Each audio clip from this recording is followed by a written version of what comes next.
Hi, എൻ്റെ പേര് ജസീല. ഞാനെന്തായാലും ചെയ്യാത്ത തെറ്റിൻ്റെ പേരിൽ കുറേ ശിക്ഷ വയ്ക്കുന്നുണ്ട്. എൻ്റെ ഫ്രണ്ടിൻ്റെ ഉമ്മാൻ്റെ ഗോൾഡ് മിസ്സായി. അത് ഞാൻ എടുത്തെന്നാ പറയുന്നത്. ഞാൻ എടുത്തിട്ട് പോലും കറിയത്ത് പോലും അങ്ങനത്തെ ഒരു സ്വർണ്ണം ഉള്ളത് പോലും എൻ്റെ പേരിൽ എന്തൊക്കെയോ ഞാൻ ഏതൊക്കെ ചെക്കന്മാരൊക്കെ കോഴിക്കോട് ഒരു റൂം എടുത്തിട്ട് അങ്ങനെ എന്തൊക്കെയോ ആരോപണം പറഞ്ഞു നടക്കവര്. ഹസ്ബൻഡിന്റെ വീട്ടുകാർ എല്ലാരും അറിഞ്ഞില്ല കാര്യം. എന്റെ വീട്ടിൽ ആർക്കും സമാധാനമില്ല. എല്ലാരും മരിക്കേണ്ട അവസ്ഥയില്ല. എന്റെ മക്കളുടെ മരണത്തിന് ഉത്തരവാദി എന്റെ ഫ്രണ്ടും അഫ്രീദിന്റെ ഉമ്മ അപ്പ അവർ വീട്ടുകാരെടുക്കാതെ എന്നെ നാണം കെടുത്തി വന്നിട്ട് രണ്ടുപേരും ഇവിടെ വന്നിട്ടുണ്ടായി. നമസ്കാരം. മിഞ്ഞാണ് കഴിഞ്ഞ ദിവസമാണ് കാസർഗോഡ് ജസീല എന്നൊരു പെണ്ണ് ഒരു കള്ളക്കേസ് പറഞ്ഞിട്ട് വിഷമം സഹിക്കാൻ പറ്റാതെ ആത്മഹത്യ ചെയ്ത കാര്യം ഞാനും നിങ്ങളും എല്ലാവരും ന്യൂസ് കേട്ടിട്ടുണ്ട്. ഏറ്റവും വിഷമമുള്ള കാര്യം എന്താ പറയുക, എല്ലാത്തിനും ഇടപെടുന്ന ഒരുപാട് ബ്ലോഗർമാർ ഇതിനു വേണ്ടി ആരും ഇടപെട്ടില്ല. കാരണം എന്താ എനിക്കറിയില്ല. ഈ പെണ്ണിനകത്ത് കട്ടിച്ചുണ്ടോ ഇല്ല എനിക്കറിയില്ല. ഒരുപാട് ആ കളവ് പോയി എന്നുള്ള പറയുന്ന വീട്ടുകാർ ഒരുപാട് ശല്യം സഹിക്കാൻ വയ്യാതെ ഒരുപാട് സത്യവും ആനവും വിട്ട് കേൾക്കാതെ ഈ പെൺകുച്ച് പറഞ്ഞു ഞാൻ ആത്മഹത്യ ചെയ്യും. ആ സമയത്ത് അവർ പറഞ്ഞ വാക്ക് എന്താ അറിയോ, എന്താ ആത്മഹത്യ, ആർക്ക് പോയി, നീ മരിച്ച പോട്ടെ, നീ ജീവിച്ച കാര്യമില്ല, ഒരു മനുഷ്യന്റെ വില അത്രേ ഉള്ളൂ എന്ന് കണക്കൂട്ടിയതാണ്.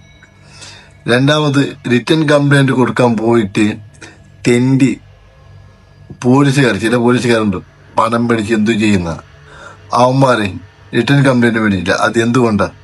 അവർ തന്തന്റെ പൊളിറ്റീഷ്യനാണ്. അതുകൊണ്ട് ഒരു ഗവൺമെന്റ് ഉദ്യോഗസ്ഥന്മാർ ഇങ്ങനെ ചെയ്ത രീതി എങ്ങനെ നിൽക്കുക? ഇത് എൻ്റെ നാട്ടിൽ കാസർഗോഡിൽ നടന്നൊരു സംഭവമാണ്. വളരെ വിഷമമുണ്ട്.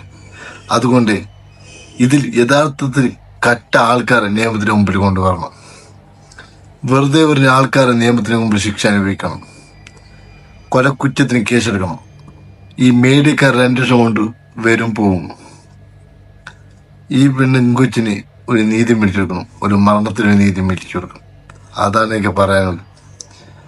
എൻ്റെ സുഹൃത്തും എൻ്റെ സ്നേഹിതനായ കാതർ കരപ്പടി എനിക്ക് ഒരുപാട് അഭിമാനം ഉണ്ടായിരുന്നു. ഞാൻ വിചാരിച്ചു ഇവനെങ്കിൽ ഇടപെടും. ആരില്ലാത്തവർക്ക് ആരും ഇല്ലാന്നെ. അതാണ് സംഭവം. ആരും ഇല്ലാത്തവർക്കുണ്ടല്ലോ ഒരു കാര്യം ഉണ്ടായിരുന്നു കേരളത്തിൽ. മീഡിയക്കാരുണ്ട്, ബ്ലോഗർമാരുണ്ട്. ഇതിന്റെ കാര്യത്തിൽ അതുമില്ല. മരണപ്പെട്ടിന് പോയാൽ പോട്ടെ, കേസ് ഇടംബരുണ്ടായി ഇനി പോട്ടെ എന്ന് വെച്ചിട്ടുണ്ടാവും. ഒരിക്കലും ശരിയല്ല. ഒരു പെൺകുച്ചിന്റെ കാര്യം ജാതിയത് മതേത് ഞാൻ നോക്കി പറയുന്നില്ല. ഒരു പെൺകുച്ചിന് ഏത് ജാതിയിലും ഈ ഒരു അവസ്ഥ വരരുത് എന്നുള്ളൊരു പ്രാർത്ഥന മാത്രമേ എനിക്കുള്ളൂ. അതുകൊണ്ട് എല്ലായിടത്തും പറയാം, എൻ്റെ സ്നേഹിതന്മാർക്ക് കേരളത്തിൽ ഇല്ലാത്തവരെ ഇത് ഇടപെട്ടിട്ട് ആ ചൂഷണം ചെയ്തവരെ നിയമത്തിന് മുമ്പിൽ കൊണ്ടുവന്ന് ശിക്ഷിക്കപ്പെടണം. ഈ കളവ് ചെയ്ത ആൾക്കാരെ നിയമത്തിന് മുമ്പിൽ കൊണ്ടുവരണം. യഥാർത്ഥ സത്യങ്ങൾ അറിയണം. പോലീസ് ഡിപ്പാർട്ട്മെന്റ് ഒരു കാര്യമില്ലെങ്കിലും CBI ഇറങ്ങണം. അതാണ് എനിക്ക് പറയാനുള്ളൂ. എന്നാ എൻ്റെ വാക്ക് നിർത്തുന്നു. ഒരു പോലീസുകാരനും തെറ്റി പറഞ്ഞതൊന്നല്ല, തെറ്റായിട്ട് പറയുന്നതല്ല. ചില പോലീസുമാർ മാത്രമേ ഉണ്ട്. ഒരുപാട് നല്ല പോലീസുകാരുണ്ട്.